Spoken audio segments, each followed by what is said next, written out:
Hello friends, I am Bipin Lal Srivastava here and right now we are going to start chemistry। हमने जो है आपको biology के कुछ जो है टॉपिक्स जो है विटामिन, ब्लड है ना, ये सारी चीज़ों पर वीडियो अभी तक दे दिए हैं। अब आपको कुछ बच्चों का रिक्वायरमेंट था कि सर केमिस्ट्री और फिजिक्स का भी बनाइए, तो अभी मैं केमिस्ट्री का लेकर आया हूँ। इसके बाद जो है फिजिक्स के भी लेकर आएंगे, धीरे धीरे अभी अपना जो है रोटेशन चालू हो रहा है। तो आइए, केमिस्ट्री बहुत ही पसंदीदा हमारा जो है सब्जेक्ट है और मैंने जो है केमिस्ट्री में ही ऑनर्स किया है। तो मैं आशा करूंगा कि मैक्सिमम जो है जितनी चीज़ें हैं आपको देने का कोशिश करूंगा, लेकिन यहाँ थोड़ा सा लिमिटेशन आ जाता है कि वीडियो लंबा हो जाता है, तो उस एवज में देखते हुए हम कोशिश करेंगे संक्षिप्त में लेकर चलेंगे। और जैसे आप लोग फिर अपना इंटरेस्ट दिखाते जाएंगे कि नहीं अच्छा है सर और हमको डिटेल में और समझाइए, पढ़ाइए, तो मैं कोशिश करूंगा फिर और अधिक से अधिक आपको जो है नॉलेज देने का, शेयर करने का कोशिश करूंगा। तो आइए, पुनः जो है CSTA लॉन्च पैड चैनल पे आपका एक बार स्वागत है और हम एक नए जो है टॉपिक केमिस्ट्री का जो है नेचर ऑफ मैटर, पदार्थ की प्रकृति, उससे रिलेटेड हम लोग क्वेश्चन जानेंगे कि हमारे एनवायरनमेंट में, हमारे आसपास में जो है जितनी भी चीज़ें हैं, क्या सभी चीज़ें पदार्थ हैं? अगर पदार्थ हैं तो उनकी विशेषताएं क्या होती हैं भाई? फिजिकल उसका स्ट्रक्चर क्या होता है, केमिकल स्ट्रक्चर क्या होता है, केमिस्ट्री उसकी क्या होती है, तो इन सारी चीज़ों के बारे में हम लोग पढ़ेंगे और वो होता है हमारा साइंस का पार्ट जिसको हम लोग बोलते हैं केमिस्ट्री। तो आइए, तो यहाँ देखिए सबसे टॉप में लिखे हमने केमिस्ट्री, और केमिस्ट्री लिखने के साथ साथ हमने जो है ये देखिए केमिस्ट्री लिखने के साथ साथ उसका नीचे हिंदी भी लिखा है रसायन विज्ञान। रसायन किसको कहते हैं? तो ध्यान रखेंगे, पदार्थ के बारे में सब लोग जानते हैं, मैटर क्या चीज़ होता है सब लोग जानते हैं, फिर भी हम पढ़ा रहे हैं तो हमारा काम है आपको पुनः जो है रिमाइंड करना, उस चीज़ को रिकॉल करना। तो ध्यान रखेंगे, पदार्थ किसको बोलते हैं? तो दुनिया की जितनी भी चीज़ें हम लोग देख रहे हैं, all and everythings which we see with our eyes surrounding us, अपने चारों तरफ में, और जो क्या कर सकते हैं कि जिनमें कुछ वेट होना चाहिए, भार होनी चाहिए, मास होनी चाहिए, जो जगह घेरता है, तो उसको हम लोग बोलते हैं क्या चीज़? पदार्थ बोलते हैं। तो पदार्थ में कुछ भी हो सकता है, सॉलिड, लिक्विड, गैस, सभी हो सकते हैं। लेकिन अब एक क्वेश्चन है, क्या स्वप्न, सपने जो हम लोग देखते हैं, हमारी भावनाएं, आपके साथ भावनाएं जुड़ी हुई हैं, भावना, तो क्या ये सब चीजें पदार्थ हैं? तो नहीं, भावना वो कोई जगह नहीं घेरता है। अभी मत गया कि भावनाएं जो हमारे दिल में जगह बनाती हैं, वो बात नहीं है। फिजिकल जो है वो स्पेस घेरती हैं क्या, उनमें कुछ वेट है क्या, वैसा होना चाहिए नहीं। तो याद रखेंगे, भावना हो गया, सम एक्सटेंट स्मेल भी बोल सकते हैं, हालांकि स्मेल में तो गैस होती है। और क्या हो सकता है भाई? चिंतन मनन जो हम लोग करते हैं, ध्यान लगाते हैं, तो क्या वो पदार्थ है क्या? नहीं, बिल्कुल नहीं। अब क्वेश्चन है कि हाँ माइंड में हमारे आ रहा है कि आग, फायर, खोजना आप लोग नेट वगैरह में हो सकता है मिलेगा भी, कि क्या फायर जो है पदार्थ है, मैटर है? यस ऑफ कोर्स, वो भी जगह घेरता है, वो गैस है, उसमें भी कुछ भार है, द्रव्यमान है। तो ध्यान रखेंगे, दुनिया की वैसी चीजें जो जगह घेरती हैं, जिनमें कुछ भार हो, वैसी चीजों को हम लोग बोलते हैं क्या चीज? पदार्थ, मैटर। अब उसकी जो अवस्थाओं वगैरह के बारे में हम लोग पढ़ेंगे डिटेल में, लेकिन यहाँ जो हमको पढ़ाना है वहां से हम चलते हैं। तो पहला देखिए, यहाँ पे इंट्रोडक्शन में केमिस्ट्री का हमने जो है लिखा है आपको, व्हाट इज केमिस्ट्री, केमिस्ट्री क्या होता है। तो कोई भी चीज को हम लोग देखते हैं तो बाहर से जो देख रहे हैं उसका फिजिकल स्ट्रक्चर है, लेकिन वो जो है पदार्थ के छोटे छोटे कणों से मिलकर बना हुआ है और उनका नेचर भी अलग तरह का हो सकता है। तो इसी जो है साइंस का ब्रांच, जिसके अंतर्गत हम लोग पदार्थों की बनावट, उनकी प्रकृति के बारे में जो अध्ययन करते हैं, तो उसी को बोलते हैं हम लोग क्या चीज? केमिस्ट्री या रसायन विज्ञान बोलते हैं। तो ये होता है केमिस्ट्री। अब क्वेश्चन है, फादर ऑफ केमिस्ट्री। भैया केमिस्ट्री के बारे में शुरुआत में किसी ने बताया होगा, तब आज हम इतने ब्रॉड स्केल पे जो है इतना स्टडी करते हैं, देखते हैं, और आज की दुनिया तो पूरे केमिस्ट्री पर ही टिक गई है भैया। कैसे? तो जो चीजें हम लोग खा रहे हैं उसमें भी केमिकल मिल रहा है, जो फर्टिलाइजर यूज कर रहे हैं केमिकल है, जितने खाने पीने की चीजें, हमारा तबीयत खराब हो गया दवा लेते हैं डॉक्टर के पास, क्या है? केमिकल है। तो केमिकल पे ही आज की दुनिया पूरी तरह से, इस निगाह से देखेंगे तो पूरी तरह से टिकी हुई है। तो अब क्वेश्चन है कि फादर ऑफ केमिस्ट्री किसको कहा जाता है? तो ध्यान रखेंगे, वो फादर ऑफ केमिस्ट्री को आपसे मिलवाने के लिए यहाँ लेकर हम आए हैं। आइए देखिएगा, ये है फादर ऑफ केमिस्ट्री, पहचान रहे हैं क्या? तो ये है एंटोनी लॉरेंट लेवोजियर। तो ऐसे जनरली शॉर्ट में याद रखेंगे कि लेवोजियर को जो है फादर ऑफ केमिस्ट्री कहा जाता है। और कोई पूछे कि केमिस्ट्री का जनक किसको कहते हैं, तो याद रखिए छोटा सा नाम लेवोजियर। तो ये महोदय जो है इनको कहा जाता है फादर ऑफ केमिस्ट्री। तो आइए फादर ऑफ केमिस्ट्री के बारे में हम लोगों ने जान लिया।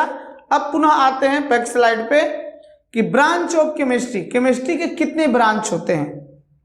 तो जो बच्चा जो है 10वीं तक पढ़ लिया है, 11th 12th में जैसे हम लोग जाते हैं 11th में, तो 10वीं तक तो एक ही केमिस्ट्री का बुक पढ़ते हैं, उसमें 4-5 चैप्टर 10 चैप्टर रहेंगे, पढ़ के अपना काम खत्म। लेकिन जैसे ही आप 11th में जाएंगे तो वहाँ एक केमिस्ट्री नहीं 3 केमिस्ट्री पढ़ना है आपको। एक होता है इनऑर्गेनिक केमिस्ट्री, दूसरा होता है ऑर्गेनिक केमिस्ट्री, और तीसरा होता है फिजिकल केमिस्ट्री, जिसमें न्यूमेरिकल्स वगैरह हम लोग पढ़ते हैं। तो ये 3 होता है। तो ब्रांच ऑफ केमिस्ट्री के बारे में हमने क्या बताया? 3 ब्रांच है। एक होता है इनऑर्गेनिक केमिस्ट्री, ऑर्गेनिक केमिस्ट्री और याद रखेंगे फिजिकल केमिस्ट्री। इसके बारे में हमने बताया। अब आइए बढ़ते हैं आगे की तरफ। ये देखिए पदार्थ एवं उनकी प्रकृति, मीन्स सब्सटेंसेस और मैटर एंड देयर नेचर, उनका नेचर कैसा होता है, प्रकृति क्या होता है। तो हमने जस्ट बताया था पदार्थ जो है कई छोटे छोटे पार्टिकल से मिलकर बने होते हैं। अब उन सभी चीज़ों के बारे में लोग बारीकी से अध्ययन एक एक चीज़ के बारे में करेंगे। तो उनमें से सबसे पहला अगर नाम आता है तो वो होता है क्या चीज़ भाई? ये ध्यान रखिएगा, इसको बोलते हैं एटम, परमाणु। परमाणु किसको कहते हैं? तो ध्यान रखना बेटा, भैया लोग, सॉरी भैया, क्या ध्यान रखना कि an atom is a basic unit of matter that consist of A central nucleus surrounded by negatively charge electron. मतलब परमाणु क्या होता है कि कोई भी पदार्थ का एक बेसिक, एक यूनिट होता है, इकाई होता है, मूल कण होता है, मूल इकाई होता है, जिसके सेंटर में एक न्यूक्लियस होता है। और वो न्यूक्लियस क्या होता है? चारों तरफ से जो है निगेटिवली चार्ज पार्ट, ऋणात्मक जो है चार्ज जो होता है इलेक्ट्रॉन, उससे घिरा रहता है। मीन्स हिंदी में अगर समझना है तो देख लीजिए, दिया है कि एक परमाणु पदार्थ की मूल इकाई है जिसमें केंद्रीय नाभिक होता है, न्यूक्लियस होता है, केंद्रक होता है, और उस केंद्रक, वो जो केंद्रक होता है चारों तरफ से जो है ऋण आवेशित इलेक्ट्रॉनों से घिरा होता है। इसके बारे में पढ़ेंगे, इलेक्ट्रॉन, प्रोटॉन, न्यूट्रॉन के बारे में भी पढ़ेंगे। तो ये है एटम, मतलब कि छोटा पार्टिकल है, मूल इकाई है पदार्थ का, जिसके अंदर में सेंटर में न्यूक्लियस होता है, और जो निगेटिवली चार्ज पार्टिकल जो होता है इलेक्ट्रॉन से घिरा रहता है, उसी को बोलते हैं एटम। अब आइए आगे बढ़ते हैं। सब एटॉमिक पार्टिकल्स, एटम जो होता है उसको जब ब्रेक किया गया है तो उसको कितने, मेनली जो है 3 पार्टिकल उसमें, 3 फंडामेंटल पार्टिकल हैं, 3 मौलिक कण हैं। एक को बोलते हैं हम लोग, देखिए यहाँ पे लिख दिए हैं, एक को बोलते हैं इलेक्ट्रॉन, दूसरे को बोलते हैं प्रोटॉन, और तीसरे को बोलते हैं न्यूट्रॉन। बचपन से पढ़ते आ रहे हैं सब चीजें, नहीं है, लेकिन यहाँ आपको हमें समझाना है। आइए तो ध्यान देंगे, ये देखिए एटॉमिक स्ट्रक्चर है, ये देख रहे हैं, 1 मिनट इंडिकेट करने का कोशिश कर रहे हैं। ये देखिए ये वाला पोर्शन देख रहे हैं, ये वाला, ये होता है न्यूक्लियस, सेंटर, और ये जो चारों तरफ जो देख रहे हैं सर्कुलर पाथ देख रहे हैं, ये जो सर्कुलर पाथ, ये सर्कुलर पाथ देख रहे हैं ना, उसको बोलते हैं ऑर्बिट या सेल। क्या बोलते हैं? ऑर्बिट या सेल बोलते हैं। तो ध्यान रखेंगे, तो न्यूक्लियस जो होता है उसमें जो है 2 पार्ट होते हैं, जो 3 हम बताया, इलेक्ट्रॉन, प्रोटॉन, न्यूट्रॉन। तो प्रोटॉन और न्यूट्रॉन कहाँ पाए जाते हैं? तो याद रखेंगे एटम का जो सेंटर है न्यूक्लियस है उसमें पाए जाते हैं। तो भाई इलेक्ट्रॉन कहाँ पाया जाता है? तो उस न्यूक्लियस के चारों तरफ जो है जितने ऑर्बिट्स हैं उस ऑर्बिट में स्पिन करता है, चक्कर लगाते रहता है। कौन? इलेक्ट्रॉन। तो इन प्रोटॉन और न्यूट्रॉन के लिए जगह कहाँ पे है? तो न्यूक्लियस में। और यही रीजन है कि इनको बोलते हैं न्यूक्लियॉन्स। क्वेश्चन एग्जाम में आता है कि न्यूक्लियॉन्स किसको कहा जाता है? तो न्यूक्लियॉन्स कहा जाता है प्रोटॉन और न्यूट्रॉन को। और इलेक्ट्रॉन जो होता है चारों तरफ मूव करता है। तो ध्यान रखेंगे। अब इसके भी बारे में थोड़ा सा जान लीजिए। आइए समझा रहे हैं कि इलेक्ट्रॉन जो होता है वो निगेटिवली चार्ज पार्टिकल होता है, मीन्स इस पे ऋण आवेश होता है, माइनस चार्जेस होता है। प्रोटॉन तो पी से प्रोटॉन, पी से पॉजिटिव होता है, वो पॉजिटिव चार्ज पार्टिकल होता है, मतलब धन आवेशित होता है। और बात रही न्यूट्रॉन की, तो न्यूट्रॉन जो होता है एन से न्यूट्रॉन और एन से न्यूट्रल होता है, मीन्स उस पर किसी तरह का चार्ज नहीं पाया जाता है, शून्य आवेश होता है। अब क्वेश्चन है भाई कि इलेक्ट्रॉन, प्रोटॉन, न्यूट्रॉन में इनका जो है खोज करने वाले कौन थे? खोजकर्ता का नाम इंपॉर्टेंट है, अक्सर पूछता है, इसीलिए हमने यहाँ पे तुरंत इसके साथ ही दे दिया आपको जानकारी के लिए, फिर आगे हम लोग पढ़ेंगे। तो ध्यान रखेंगे प्रोटॉन का खोज किसने किया था? ये देखिए है प्रोटॉन। तो प्रोटॉन जो होता है पॉजिटिव चार्ज पार्टिकल जो कि सेंटर में न्यूक्लियस में पाया जाता है, उसका खोज किया था किसने? रदरफोर्ड ने। कब किया था? 1918 में। ध्यान रखना भैया, ये 1980 में रदरफोर्ड महोदय ने खोज किया था। किसका? प्रोटॉन का। लेकिन घबराइएगा नहीं, एक जगह ऑप्शन में आपको रदरफोर्ड नहीं रहेगा। तो एक वैज्ञानिक है जिनका नाम क्या है? गोल्डस्टीन। यहां लिखने का कोशिश करें, देखिएगा,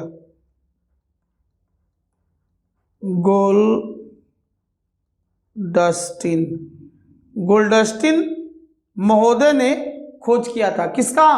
प्रोटॉन का। तो दोनों याद रखिएगा, गोल्डस्टीन और रदरफोर्ड, दोनों में से कोई ऑप्शन में रहेगा, आंसर मार दीजिए। अगर दोनों आंसर में है, अगर ऑप्शन में, आप किसको प्रेफर करेंगे?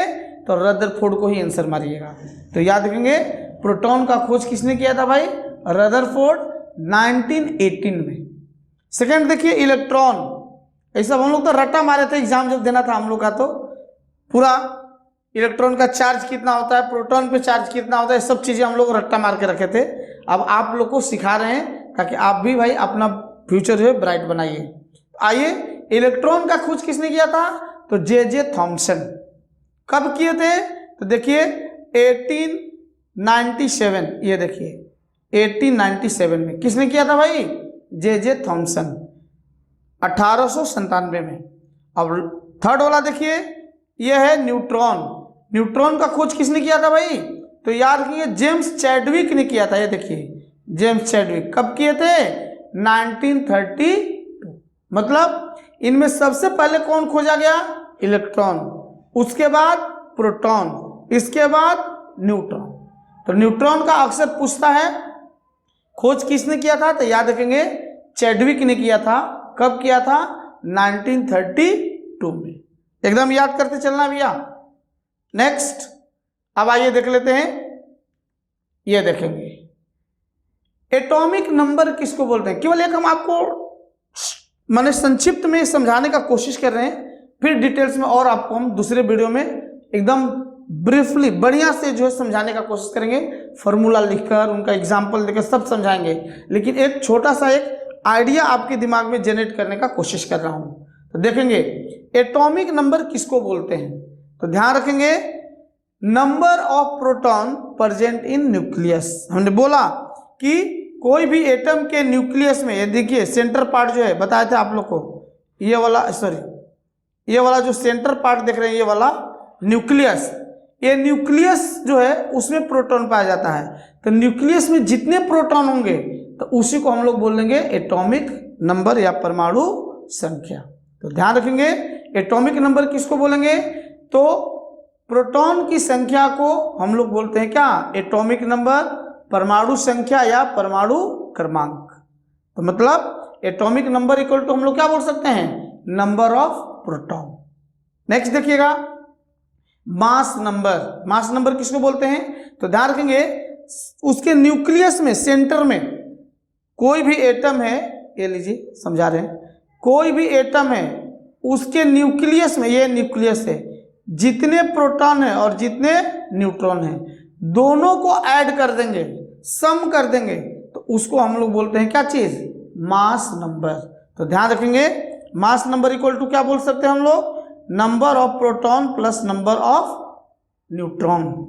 ठीक है, और ये भी ध्यान रखिएगा कि प्रोटॉन और इलेक्ट्रॉन की संख्या बराबर होती है, means number of proton and number of electron are same, that is why atoms are neutral.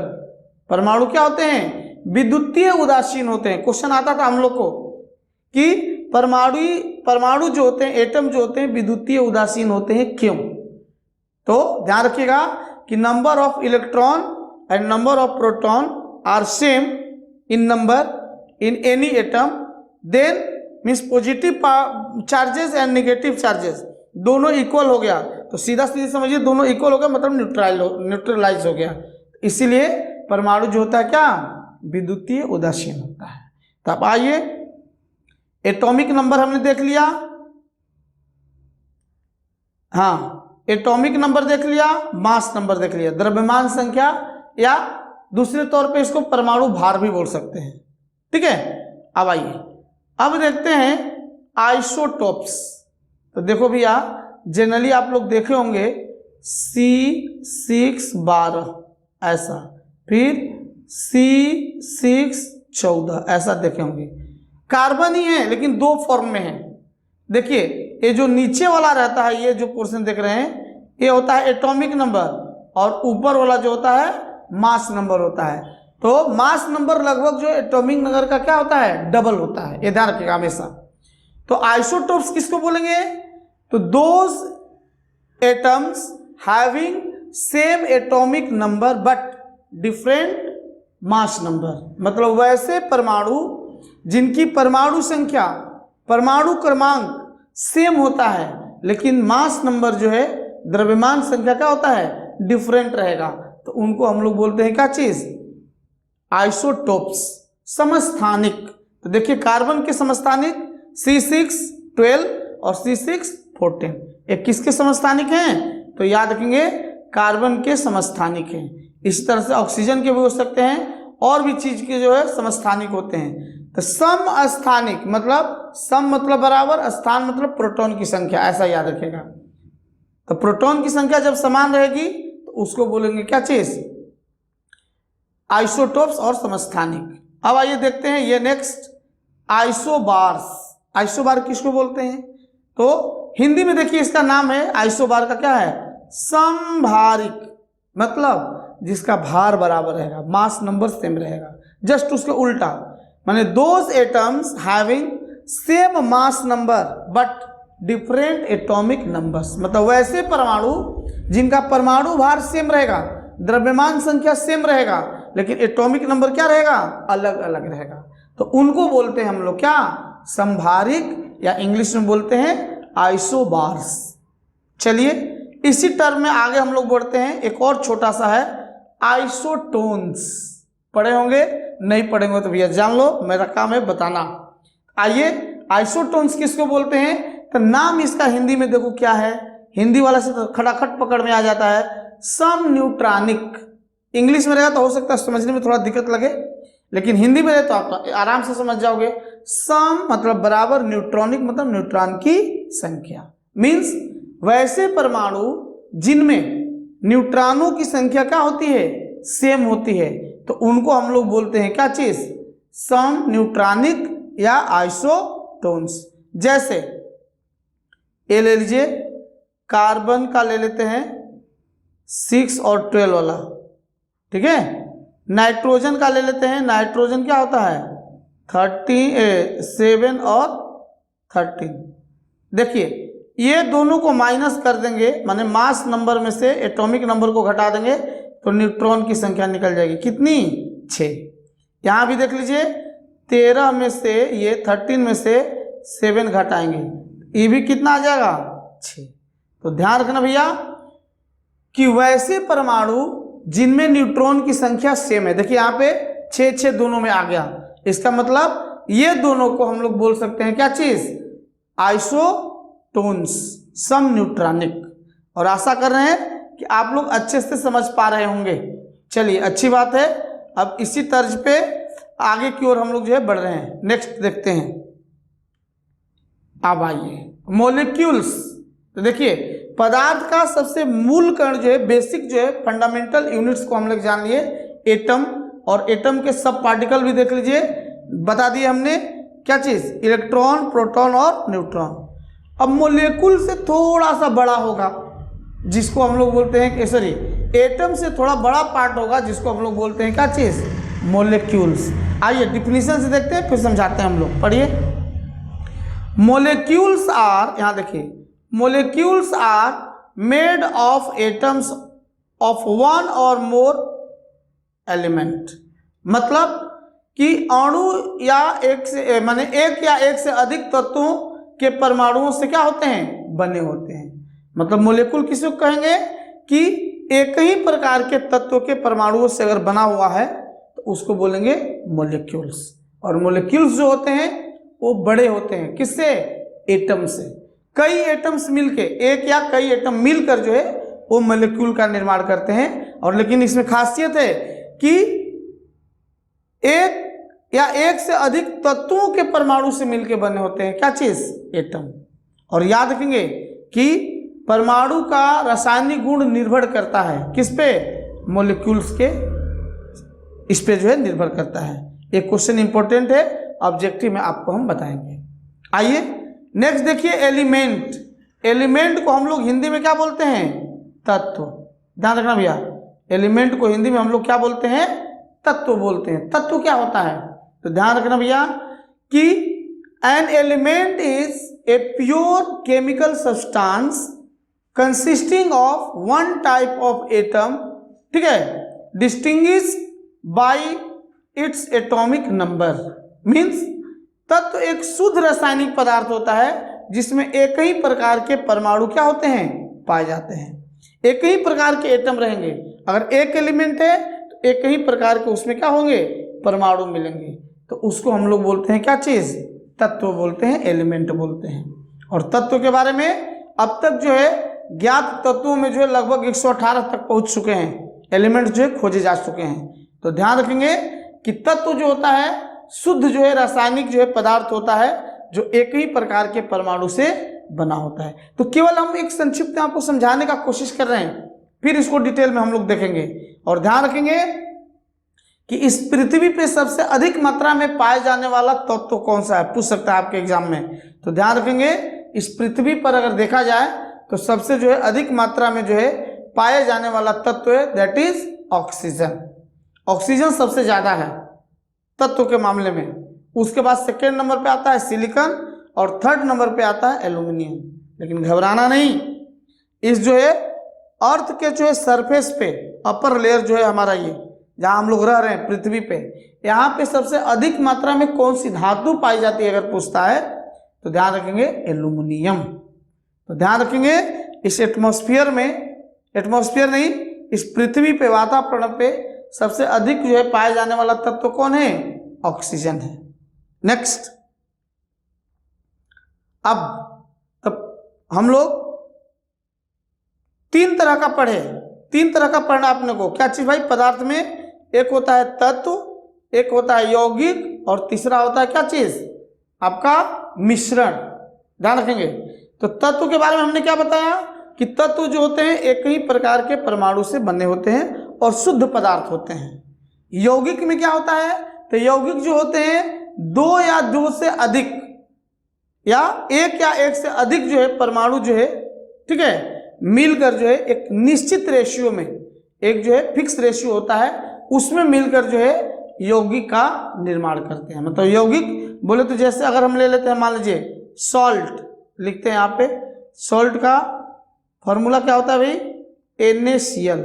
तो नमक क्या है भाई, तो एक प्रकार का यौगिक है। क्यों, तो इसमें देखिए सोडियम और क्लोराइड दोनों का रेशियो क्या है, सेम है, फिक्स है, मतलब निश्चित है। तो इसीलिए इसको बोलेंगे क्या चीज, यौगिक कंपाउंड। और इसमें देखिए सोडियम भी है, क्लोराइड मतलब क्लोरीन भी है, इसमें दो या अधिक इसमें रहेंगे परमाणु। उसको बोलेंगे क्या चीज, यौगिक। जैसे वाटर लेते हैं, H2O लेते हैं, ये देख लीजिए H2O, इसमें हाइड्रोजन और ऑक्सीजन है, तो हाइड्रोजन की मात्रा भी फिक्स रहेगी और ऑक्सीजन की भी मात्रा फिक्स रहेगी। चाहे उसका एक बूंद लीजिए, चाहे एक बाल्टी पानी लीजिए, चाहे समुद्र ले लीजिए, उसमें हमेशा जो है हाइड्रोजन और ऑक्सीजन का रेशियो क्या रहेगा, निश्चित रहेगा। तो जिसमें परमाणु की मात्रा जो है निश्चित रहती है तो उसको हम लोग बोलेंगे कंपाउंड। और ध्यान रखेंगे मिश्रण, तो मिश्रण क्या होता है भाई, तो नाम से ही पता चल रहा है मिक्सचर है ये। दो या दो से अधिक परमाणु उसमें रहेंगे, दो से अधिक पदार्थ रहेंगे, लेकिन उनकी मात्रा क्या है, निश्चित नहीं रहेगी, रेशियो उनका फिक्स नहीं रहेगा, तो उसको बोलते हैं मिश्रण। जैसे हमारा एयर, हवा, वायु जो है एक प्रकार का क्या है, मिश्रण है, क्योंकि उसमें गैसों की जो मात्रा जो है, रेशियो जो है क्या होती है, घटती बढ़ती रहती है। जैसे सपोज अभी वातावरण यहाँ का ठीक है, बढ़िया है, कोई एक भैया यहाँ सिगरेट मारा, फूंक मार दिया, तो क्या होगा भैया, कार्बन डाइऑक्साइड की मात्रा इसमें बढ़ गई। तो मात्रा का कोई लिमिटेशन नहीं है, रेशियो फिक्स नहीं है, तो उसको हम लोग बोलते हैं क्या चीज, मिक्सचर या मिश्रण बोलते हैं। आइए देख लेते हैं, यहाँ पे डिफिनीशन के द्वारा समझा दे रहे हैं आपको। ये डिफिनीशन देखिए, mixtures are a combination of two or more substances, दो या अधिक सब्सटेंस का मिक्सचर होता है, मिश्रण होता है, कॉम्बिनेशन होता है, which when combined each substance remains its own chemical identity. मतलब इसमें जो है दोनों जो है या दो से अधिक जो इसमें पदार्थ मिले हुए हैं उनका अपना केमिकल आइडेंटिटी जो है बरकरार रहती है, तो उसको बोलते हैं क्या, मिश्रण। लेकिन कंपाउंड में उनका केमिकल जो है प्रॉपर्टी जो है वो क्या होगा, आइडेंटिटी जो है वो मिक्स हो जाता है, लेकिन मिश्रण में नहीं। इसको थोड़ा बारीकी से पढ़िएगा, आपको समझ में आ जाएगा। हिंदी वाला पोर्शन देख लीजिए, मिश्रण दो या दो से अधिक पदार्थों का संयोजन होता है जिसे मिलाने पर क्या होता है, देखिए प्रत्येक पदार्थ अपनी रासायनिक पहचान बनाए रखता है, मतलब वो अपना रासायनिक पहचान खोता नहीं है। आइए अब आगे बढ़ते हैं। कुछ आपको जो है ऑब्जेक्टिव जो है यहाँ पे वन लाइनर क्वेश्चंस लेके आए हैं जो कि आपको बहुत हेल्पफुल रहेंगे, फायदा करेंगे। और यहाँ कुछ क्वेश्चन ही लिए हैं, नेक्स्ट स्लाइड में, नेक्स्ट वीडियो में जो है आपको इससे आगे वाला कंटिन्यू करेंगे हम लोग। आइए कुछ यहाँ पे चर्चा कर लेते हैं, बढ़िया क्वेश्चन है। पहला क्वेश्चन यहाँ देखिए क्या है, किसके अनुसार सभी पदार्थ अत्यंत सूक्ष्म कणों के बने होते हैं। मतलब वो कौन से विद्वान थे, कौन से साइंटिस्ट थे कि जिन्होंने बताया कि कोई भी पदार्थ होता है, सभी पदार्थ अत्यंत बहुत ही सूक्ष्म माइक्रो पार्टिकल, टाइनी पार्टिकल से बने होते हैं, छोटे छोटे कणों से बने होते हैं, जिनको परमाणु कहा जाता है। तो याद रखेंगे वो एक महर्षि थे, ऋषि थे, जिनका नाम था क्या, कणाद। आप लोग नाम सुने होंगे, ऋषि कणाद ने बोला कि पदार्थ जो होते हैं वो सूक्ष्म कणों के बने होते हैं, जिनको हम लोग क्या कहते हैं, परमाणु कहते हैं। सेकंड में देखेंगे, सेकंड है पदार्थ के तीन अवस्था होते हैं। सबको पता है पदार्थ की कितनी अवस्था है, तीन, लेकिन अभी पढ़ना है 5। हम लोग बचपन से 3 पढ़ते आए हैं, ठोस, द्रव, gas, solid, liquid and gas. लेकिन एक और स्टेज होता है प्लाज्मा, और एक होता है बोस-आइंस्टाइन, ठीक है, उसके भी बारे में चर्चा करेंगे। ऐसे जनरली जानिए पदार्थ की 3 अवस्थाएं हैं, सॉलिड, लिक्विड एंड गैस। ये देखिए यहाँ पे है, ठीक है। चलिए नेक्स्ट थर्ड में देखेंगे। थर्ड में है, ये देखिए पदार्थ की चौथी अवस्था कौन सी है, प्लाज्मा। ध्यान रखिएगा, पदार्थ की चौथी अवस्था कौन सी है, प्लाज्मा है। इसके भी बारे में बढ़िया से चर्चा करेंगे। प्लाज्मा कहाँ मिलता है, कैसा होता है, क्या उसकी स्थिति होती है, ठीक है। केवल अभी यही जानिए पदार्थ की चौथी अवस्था है कौन, प्लाज्मा, और 5वीं अवस्था पढ़ाएंगे आपको, वो कौन सा है, बोस-आइंस्टाइन। नेक्स्ट चौथा क्वेश्चन की तरफ देखेंगे। रासायनिक गुणों के आधार पर पदार्थ 3 प्रकार के होते हैं। मीन्स अभी बताए उनके फिजिकल आकृति के बारे में कि उस बेस पे जो है, आकार के बेस पे जो है वो क्या होते हैं, सॉलिड, लिक्विड और गैस होते हैं। यहाँ पे बोल रहा है कि उसके रासायनिक गुण के आधार पे बताइए कि पदार्थ कितने प्रकार के होते हैं। तो इस बेस पे भी पदार्थ 3 ही तरह के होते हैं। पहला होता है क्या चीज, तत्व, जिसको इंग्लिश में बोलते हैं क्या, एलिमेंट, यौगिक बोले तो कंपाउंड, और मिश्रण बोले तो क्या, मिक्सचर। तो रासायनिक बेस पे ये 3 प्रकार का होता है पदार्थ। नेक्स्ट 5वां क्वेश्चन देखेंगे, पृथ्वी के ऊपरी भाग पर सबसे अधिक पाया जाने वाला तत्व कौन सा है। प्रमुख 3 तत्वों को बताना है, जो कि हमने जस्ट पहले चर्चा किया था। तो सबसे अधिक मात्रा में लगभग जो है 46% पाया जाता है, कौन, ये है हमारा ऑक्सीजन, O2।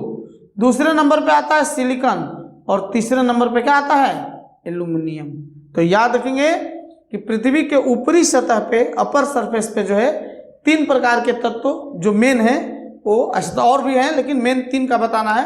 वो कौन कौन सा है भाई, तो ऑक्सीजन है, सिलिकॉन है और एल्यूमिनियम है। नेक्स्ट 6ठा नंबर देखेंगे, पृथ्वी के ऊपरी भाग पर सबसे अधिक पाया जाने वाला धातु तत्व पढ़ाए हुए हैं, धात्विक तत्व बताना है। वो तो तत्व बता दिए, प्रमुख 3 तत्व हैं, कौन, ऑक्सीजन, सिलिकॉन और एल्यूमिनियम। अब यहाँ पर बोल रहा है कि पृथ्वी के सतह पे जो है, अपर लेयर पर जो है सबसे अधिक मात्रा में पाया जाने वाला धात्विक तत्व, क्वेश्चन में वेरी है, धातु वाला तत्व कौन सा है, तो उसी में है कौन, एल्यूमिनियम, जिसका सिंबल क्या होता है, Al, एल्यूमिनियम। अब आइए सबसे हल्का तत्व, बहुत बढ़िया क्वेश्चन है यार, और पीरियोडिक टेबल का पहला एलिमेंट वही है, कौन, हाइड्रोजन। तो याद रखेंगे कि सबसे हल्का तत्व कौन होता है भाई, हाइड्रोजन होता है। और गुब्बारे में भरा जाता है किसको, हाइड्रोजन को ही भरा जाता है। हल्का है, बैलून अगर हाथ से टूट गया तो उसका धागा उड़ के चला जाता है, वो हाथ में मिलेगा नहीं आपको। तो हाइड्रोजन गैस भरी जाती है। अब आइए देखते हैं, और आज का ये आखिरी क्वेश्चन रहेगा ये इस वीडियो का, 8वां नंबर देखिएगा, सबसे हल्का धातु तत्व। देखिए सबसे हल्का तत्व बोला तो हमने हाइड्रोजन गैस बोल दिया। अब यहाँ पे सबसे हल्का धातु तत्व कह रहा है कौन सा है, तो ध्यान रखेंगे उसको बोलते हैं लिथियम, Li, ये है लिथियम। ठीक है, तो हम आशा कर रहे हैं कि आप बहुत बढ़िया से इसको देखने का प्रयास कर रहे होंगे, अच्छा से समझ रहे होंगे। और कहीं डाउट लगता है तो भैया कमेंट बॉक्स में जरूर शेयर करो आप। और इससे पहले वाले वीडियो अगर आप नहीं देखे हो तो प्लेलिस्ट में जाओ, आपको अब तक जो है जो भी हमने 8-10 वीडियो बनाए हैं उससे भी आपको दिख जाएंगे। आप बढ़िया से उसको देखो और अपना नॉलेज को उससे कंपेराइज करो कि हाँ हमको कितना इसमें जान रहे थे, कितना नहीं जान रहे थे, क्या वीडियो जो है, ये वीडियो जो है वास्तव में हमारे लिए लाभदायक है या नहीं। और इस चीज़ को जो है जरूर कमेंट बॉक्स में शेयर कीजिए। धन्यवाद, फिर मिलेंगे।